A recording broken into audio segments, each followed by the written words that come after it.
Siamo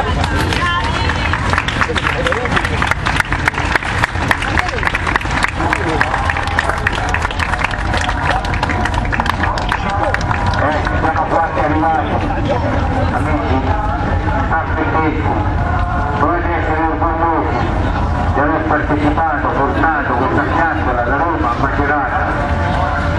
Non è la nostra fiaccola, è la fiaccola di costi di 80.000 pellegrini, la fiaccola del pellegrinaggio, la fiaccola della pace, la fiaccola che vi accompagnerà questa notte, che accenderà